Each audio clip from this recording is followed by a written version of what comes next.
जय श्री राम दोस्तों, मैं हूं उत्कर्ष। आपका स्वागत करता हूं आपके YouTube चैनल में। आशा करता हूं आप सभी अच्छे होंगे और इन्वेस्टिंग कर रहे होंगे।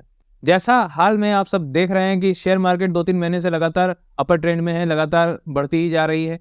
जो नए इन्वेस्टर्स हैं, जो बिगिनर्स हैं, वो इसमें काफ़ी अट्रैक्ट हो रहे हैं। जब भी मार्केट अपर ट्रेंड में होती है, तो जो भी नए लोग हैं, वो इसको देख के काफ़ी अट्रैक्ट हो जाते हैं कि अब इसमें हमें लगाना चाहिए, हमारा पैसा बढ़ जाएगा और किस तरीके से हम बहुत जल्दी अमीर हो जाएंगे। ये जो हमारे नए लोग हैं, वो ये सब चीज़ें देख के इसमें इन्वेस्ट करते हैं या फिर यहाँ पे ट्रेडिंग शुरू करते हैं।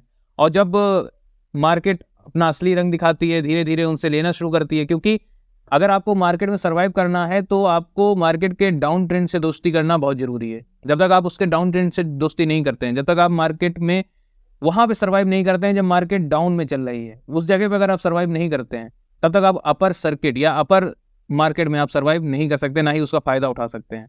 लेकिन यहाँ पे आधे से ज़्यादा लोगों का प्रॉब्लम क्या रहती है कि वो मार्केट में तब एंटर करते हैं जब मार्केट बहुत ज़्यादा हाई होती है, बहुत ज़्यादा अपर ट्रेंड में होती है। क्योंकि उसमें क्या होता है कि उस समय उनको हर स्टॉक या उनके जानने में कोई भी ऐसा पर्सन है जो कि स्टॉक मार्केट में इन्वेस्टिंग करता होगा या फिर ट्रेडिंग करता होगा, उसका जो पोर्टफोलियो होगा वो उसको ग्रीन में देखेगा और वो कहेगा हाँ, ये तो बहुत अच्छी चीज़ है। अगर आप सारे स्टॉक्स ग्रीन में चल रहे हैं, मैं जो पैसा डालूँगा वो बिल्कुल बढ़ता चला जाएगा। 50% या 20% या 100% के रिटर्न आपको मिल रहे हैं, जो कहीं नहीं मिलते हैं। तो इसको देख के किसी की भी मन है वो स्टॉक मार्केट में आने का कर जाएगा। लेकिन यहाँ पे प्रॉब्लम होती है कि फिर वो लोग आके यहाँ पे फँस जाते हैं, क्योंकि उनको नॉलेज नहीं होती है, क्या किस तरीके से हमको इसमें एंटर करना है, किस समय एंटर करना है। चलिए एंटर हो भी गए, फिर किस स्टॉक में किस टाइम पे एंटर करना है। तो इसी से रिलेटेड कि मार्केट जब अपर ट्रेंड में है तो हमको क्या करना चाहिए, इस वीडियो में हम समझेंगे। और जैसा अभी कुछ टाइम से आप देख रहे होंगे कि लगातार टाटा मोटर्स में अप ट्रेंड देखने को मिल रहा है, लगातार टाटा मोटर्स में एक अपर सर्किट लग रहा है। तो क्या टाटा मोटर्स एक ऐसा स्टॉक रह गया है कि जिसमें बिगनर्स को एंटर करना चाहिए, या फिर जो भी इन्वेस्टिंग करने के लिए इसमें उत्सुक हैं, क्योंकि आज ये 800 के आसपास का ये स्टॉक चल रहा है, तो एक अच्छी खासी बढ़त ये स्टॉक ले चुका है। तो जो भी लोग इसमें उत्सुक हैं इन्वेस्ट करने के लिए, क्या ये सही टाइम रहेगा उनके इन्वेस्ट करने के लिए, या फिर ये एक हाई वैल्यूएशन वाली कंपनी हो चुकी है, या इससे आगे ये बढ़ेगी नहीं, डाउन में जाएगी। हर एक चीज़ को हम पॉइंट टू पॉइंट समझेंगे। तो वीडियो को बहुत ध्यान से देखिएगा और देर ना करते हुए शुरू करते हैं वीडियो। देखिए, मार्केट इस समय हम सबको पता है मार्केट अपर ट्रेंड में है। मार्केट इस समय अगर देखें तो बहुत ज़्यादा ग्रीडी मोड में चल रही है कि वो, अगर आप कोई भी बिगिनर है, कोई भी इसमें इन्वेस्टिंग शुरू करना चाहता है या फिर ट्रेडिंग शुरू करना चाहता है, तो वो अगर इसमें एंटर करता है तो उसके लिए ये समय मेरे हिसाब से सही नहीं रहेगा। क्यों? क्योंकि इस समय मार्केट अपर ट्रेंड में है। मार्केट से अगर आप प्रॉफिट बुक करते हैं तो कुछ जो स्टॉक्स हैं उनसे आपको प्रॉफिट बुक करके निकल जाना चाहिए। कैसे हैं वो स्टॉक्स?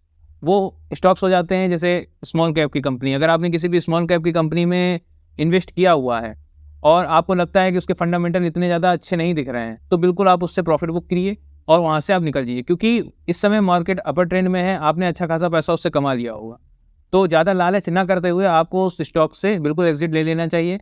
अगर आपको अपने एनालिसिस के ऊपर पूरा भरोसा है कि नहीं, इसका जो फंडामेंटल है वो बहुत अच्छा है, मैनेजमेंट भी अच्छा वर्क कर रहा है और आने वाले समय में ये आपको और अच्छा रिटर्न दे सकता है, और आप जो जिस पोजीशन से इसमें एंटर हैं वो एक सही पोजीशन है, मतलब लो वैल्यूएशन पे आप इसमें एंटर हुए हैं, तो ही आप उसमें रुकिए। बट मेरा मानना ये है, अगर आप स्मॉल कैप में इन्वेस्टेड हैं तो बिल्कुल आप वहाँ से अपना प्रॉफिट बुक करके निकल सकते हैं। आपको फिर मौका मिलेगा जिसमें आप फिर से एंटर कर सकते हैं किसी अच्छे स्टॉक में।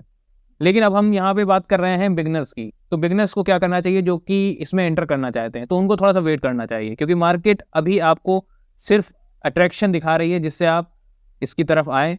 और कहीं ना कहीं अगर आप नॉलेज की कमी है तो आप यहाँ पे अपना पैसा जरूर कहीं ना कहीं फंसा देंगे। अगर आप मान लीजिए आप इन्वेस्टिंग से भी शुरुआत करते हैं तो उसमें सबसे कम रिस्क रहता है कि आपका पैसा डूबे, लेकिन फंस जरूर जाता है। अगर आपने किसी गलत स्टॉक में इन्वेस्ट कर दिया तो आपका पैसा फंस जरूर जाएगा और कभी कभी डूब भी जाता है। वो ज़्यादातर केस बिगनर्स में होता है, और क्योंकि हम बात बिगनर्स की ही कर रहे हैं तो यहाँ पे आपका पैसा डूब भी सकता है। उसका क्या कारण है? उसका कारण ये है कि आप जब भी इन्वेस्ट करेंगे तो आप पेनी स्टॉक में ही इन्वेस्ट करेंगे, आप कभी भी क्वालिटी स्टॉक में इन्वेस्ट नहीं करेंगे। ये साइकोलॉजी होती है। प्रॉब्लम क्या है कि आप 1 रुपये, 2 रुपये, 5 रुपये, 20 रुपये, 50 रुपये का कोई ऐसा स्टॉक देखेंगे जिसमें आपको लगेगा कि हाँ, ये स्टॉक अच्छा है, कम पैसे में मिल रहा है, इसमें हम 1000, 2000, 5000, 10,000 जो भी आपके पास पैसा होगा उसमें आप इन्वेस्ट कर देंगे। बट कहीं ना कहीं हो सकता है कि वो स्टॉक फंडामेंटली स्ट्रांग ना हो और उसमें आपका पैसा डूब जाए। नहीं डूबेगा तो फंस जाएगा। तो ऐसे स्टॉक्स से बचना चाहिए आपको, क्योंकि आप एक बिगिनर हैं। आपको हमेशा किसी ब्लू चिप कंपनी में ही इन्वेस्ट कीजिए, जिससे आपको भले थोड़ा सा कम फायदा रहेगा। अगर आप किसी पेनी स्टॉक में लगाते हैं, अगर उसके फंडामेंटल अच्छे हैं, आपको उसमें 50% या 60% का रिटर्न देखने को मिल जाता है। बट अगर नहीं उसके फंडामेंटल अच्छे हैं, उसका मैनेजमेंट अच्छा वर्क नहीं कर रहा है, तो आपका वही पैसा अगर आपने 50 रुपये से इन्वेस्ट किया है तो वो 2 रुपये 5 रुपये पे भी जाके रुक सकता है। और वहीं अगर आप किसी ब्लू चिप कंपनी में इन्वेस्ट करते हैं, जो कि थोड़ा सा आपको एक्सपेंसिव स्टॉक्स पड़ सकता है, लेकिन आपको रिटर्न भी 10% देगा, लेकिन आपका पैसा वहाँ पे डूबेगा नहीं, तो यहाँ पे आपका पैसा सेफ रहेगा। और स्टॉक मार्केट में जब एंटर करने से पहले आपको अपने पैसे को सेव करना आना चाहिए कि हमें अपने पैसे को गंवाना नहीं है। अपने पैसे को कम रिस्क में रखेंगे तभी अगले स्टॉक में एंटर कर पाएंगे। ये बहुत से लोगों के साथ होता है, बहुत से बिगनर्स के साथ होता है। यहाँ पे लैक ऑफ नॉलेज की वजह से ये प्रॉब्लम होती है। तो ये मत करिए, अभी ये सही समय नहीं है कि आप इसमें एंटर करें। बात कर लेते हैं टाटा मोटर्स की, कि यहाँ पे टाटा मोटर्स में क्या आपको एंटर करना चाहिए कि नहीं करना चाहिए। क्योंकि टाटा मोटर्स की बात मैं क्यों कर रहा हूँ, तो टाटा मोटर्स को इसलिए रखना जरूरी है क्योंकि ये ब्लू चिप कंपनी आ जाती है। अगर इस कंपनी को हम समझते हैं, इसने पिछले कुछ समय में अच्छा रिटर्न भी दिया है, तो क्या अब इसमें इन्वेस्ट करना सही रहेगा। और अगर आप बिगिनर हैं तो क्या आपको इसमें एंटर करना चाहिए, क्योंकि ये भरोसेमंद कंपनी है, ब्लू चिप कंपनी है, और अगर सही वैल्यूएशन पे है तो क्या इसमें आपको एंटर करना चाहिए या नहीं। और साथ में एक इसके साथ जो ऑप्शन मैं आपको और भी दूंगा, टाटा मोटर्स के साथ ही एक ऑप्शन और मैं ब्लू चिप कंपनी का ही लेके आया हूँ, क्योंकि हो सकता है कि कुछ लोग, अभी 800 का स्टॉक है, शायद यहाँ पे उनको ये चीज़ महंगी लगे कि इसमें नहीं इन्वेस्ट कर सकते हैं, तो उनके लिए मैं दूसरा ऑप्शन भी लेके आया हूँ, उसको भी हम समझेंगे। तो वीडियो में लास्ट तक बने रहिएगा, चीज़ें एक एक करके आपके सामने क्लियर हो जाएंगी। ये ऑटोमोबाइल सेक्टर की कंपनी है, ये लीडिंग ग्लोबल ऑटोमोबाइल मैन्युफैक्चरर है। ये ऑफर करती है डाइवर्सिफाइड पोर्टफोलियो, जिसमें इसके आता है कार्स, स्पोर्ट्स, यूटिलिटी व्हीकल्स और trucks, buses and defence vehicles आते हैं इसमें। तो ये पूरे वर्ल्ड में अपने प्रोडक्ट्स सप्लाई करती हैं, काफ़ी एक बड़ी ब्रांड के रूप में ये आती हैं। और तो टाटा से तो हम सबको पता है कि हाँ, अगर टाटा का नाम जुड़ा हुआ है तो वहाँ पे हमको बहुत कम रिस्क रहेगा और भरोसा अपने आप हो जाता है। कंपनी ऑपरेट करती है यूके में, साउथ कोरिया में, साउथ अफ्रीका में, चाइना में, ब्राज़ील में और ऑस्ट्रेलिया में, और भी कई जगह कंपनी ऑपरेट करती है। अगर हम बात करें इसके ग्लोबली नेटवर्क की, वो काफ़ी स्ट्रॉन्ग देखने को मिलता है। कंपनी अपनी सब्सिडरीज के साथ भी ग्लोबली काफ़ी अच्छा स्ट्रॉन्ग नेटवर्क बना के रहती है, जिसमें जैगुआर लैंड रोवर यूके में और टाटा डाइवू साउथ कोरिया की ब्रांड हो जाती हैं। तो ये तो बात हो गई कंपनी किस तरीके से ग्लोबली वर्क कर रही है और किस तरीके से अपना स्ट्रॉन्ग पोर्टफोलियो और अपना स्ट्रॉन्ग नेटवर्क बना के बैठी हुई है ग्लोबली। तो ये एक पॉजिटिव पॉइंट इस कंपनी को मिल जाता है, और काफ़ी अच्छा वर्क भी इसने पिछले कुछ सालों में किया है, लगातार अपर सर्किट इसमें लगा है।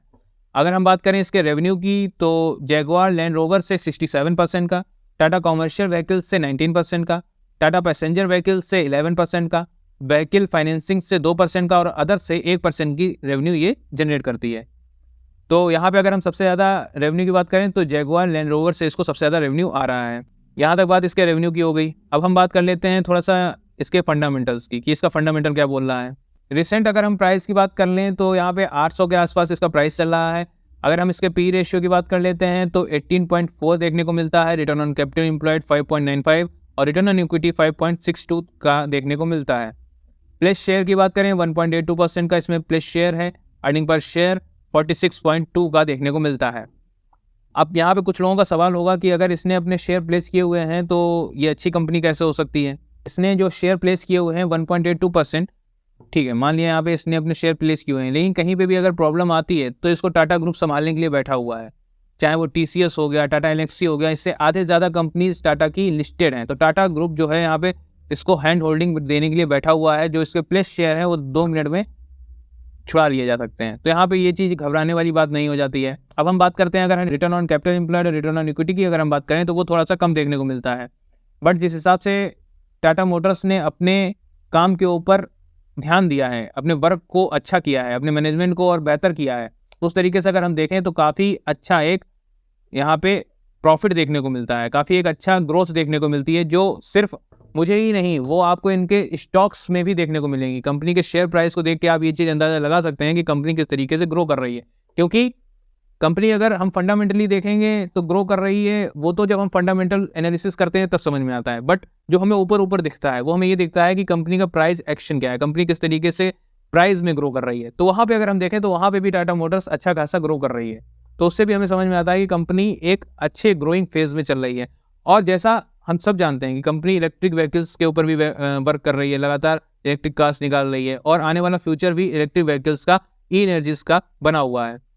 यहाँ पे भी कंपनी को एक अच्छा पॉइंट मिल जाता है। कंपनी एक अच्छा मार्केट कवर किए हुए है और आने वाले समय में एक अच्छा मार्केट इसको मिलने वाला है।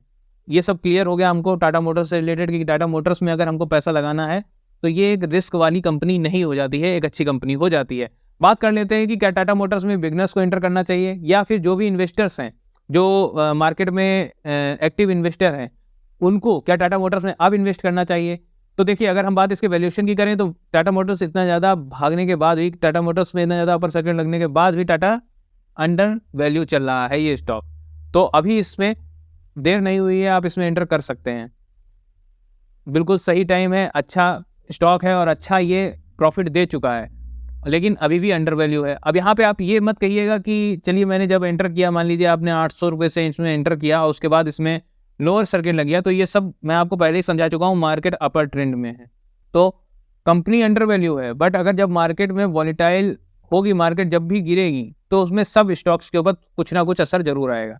बट यहाँ पे ये कोई बात नहीं होगी कि इसमें हमारा पैसा फंस गया, क्योंकि कंपनी अंडर वैल्यू है, इससे ऊपर जाने की इसके अंदर कैपेसिटी है। तो बिल्कुल ये कंपनी अच्छा खासा अभी आपको और रिटर्न कमा के दे सकती है। तो कंपनी में अगर आप लॉन्ग टर्म के लिए इन्वेस्ट करना चाहते हैं तो अभी देर नहीं हुई है, आप इसमें इन्वेस्ट कर सकते हैं। तो ये तो बात हो गई टाटा मोटर्स की। अगर आप इसमें लॉन्ग टर्म के लिए इन्वेस्ट करना चाहते हैं तो बहुत ही बेहतरीन कंपनी है और आपको अच्छा रिटर्न ये लॉन्ग टर्म में कमा के देगी और अभी भी इसमें देर नहीं हुई है, ये सही वैल्यूएशन पे अपनी कंपनी चल रही है। लेकिन कुछ लोग जो कि यहाँ पे कह रहे हैं कि ये 800 रुपये में चली गई है कंपनी, तो इसमें इन्वेस्ट करना हमारे लिए शायद पॉसिबल ना हो, क्योंकि 800 रुपये वो उस हिसाब से शेयर नहीं ले सकते हैं। तो उनके लिए भी यहाँ पे ऑप्शन है कि अगर उनको इन्वेस्ट टाटा मोटर्स में करना है, क्योंकि रिस्क कम है, ब्लू चिप कंपनी है और अगर वो बिगिनर भी हैं, उनको इन्वेस्ट करना है टाटा मोटर्स में ही। लेकिन यहाँ पे स्टॉक उनके हिसाब से ये महंगा है, क्योंकि प्राइस के हिसाब से हो सकता है कि उनके लिए ये चीज़ महंगी हो। वैल्यूएशन के हिसाब से बहुत ही वाजिब वैल्यूएशन पे कंपनी है, इसमें इन्वेस्ट किया जा सकता है, लेकिन प्राइस के हिसाब से हो सकता है उनके लिए ये चीज़ महंगी हो। तो वहाँ पे उनके लिए ऑप्शन है टाटा मोटर्स DVR। ये आप सब ने इसका नाम सुना होगा, टाटा मोटर्स DVR का। DVR क्या होते हैं? ये डिफरेंशियल वोटिंग राइट्स, यहाँ पे इनको हम समझें तो ये डिफरेंशियल वोटिंग राइट्स के शेयर होते हैं। किस तरीके से ये वर्क करते हैं उसको हम समझेंगे।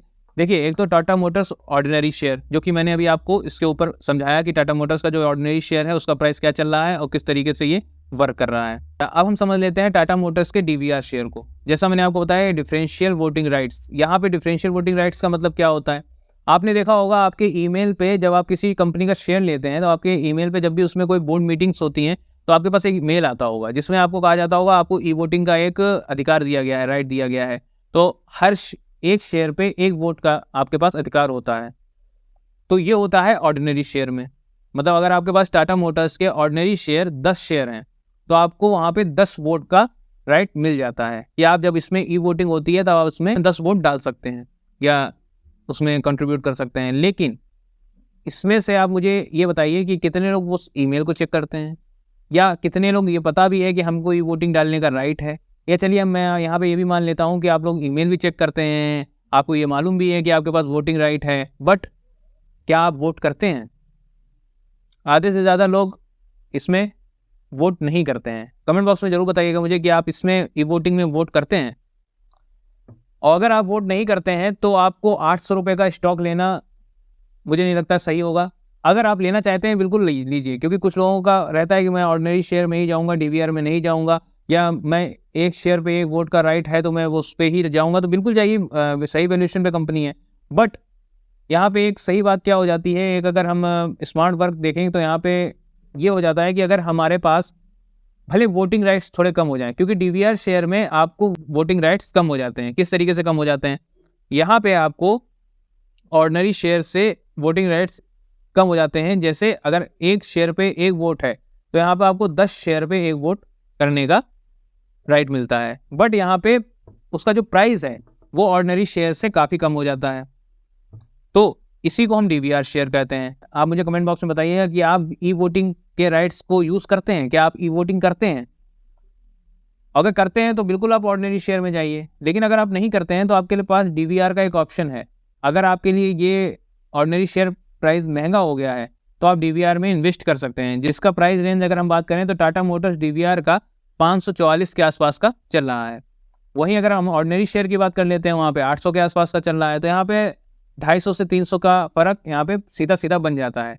तो आप 800 में इन्वेस्ट करने से अच्छा है कि आप डीवीआर शेयर में इन्वेस्ट कर दीजिए। जितने शेयर आप इसमें लेंगे उससे ज़्यादा शेयर आप यहाँ पे ले सकते हैं। तो ये ऑप्शन हो जाता है टाटा मोटर्स डीवीआर का, जो कि कम पैसे में अच्छा शेयर आपको मिल जाएगा, ब्लू चिप कंपनी का मिल जाएगा। बाकी सब आपको वो उसी तरीके से ग्रो होगा, जैसे ये शेयर ग्रो होता है वैसे ही डीवीआर शेयर ग्रो होगा। तो जिस तरीके से टाटा मोटर ऑर्डिनरी ग्रो हुआ है, उसी तरीके से टाटा मोटर डीवीआर भी ग्रो हुआ है। तो आपको जो पैसा जो ग्रो होगा वो लगातार उसी रिटर्न से ग्रो होगा। बस आपको यहाँ पे वोटिंग राइट में थोड़ा सा कमी आ जाती है। आपको क्या लगता है टाटा मोटर्स ऑर्डिनरी शेयर और टाटा मोटर डीवीआर शेयर में कौन सा बेस्ट रहता है परचेस करने के लिए, बाय करने के लिए? और अगर आप बाय करें तो कौन सा शेयर बाय करेंगे, कमेंट बॉक्स में जरूर बताइएगा। वीडियो अगर पसंद आया है तो वीडियो को लाइक कर दीजिए, चैनल को सब्सक्राइब कर दीजिए। मिलते हैं नेक्स्ट वीडियो में। धन्यवाद।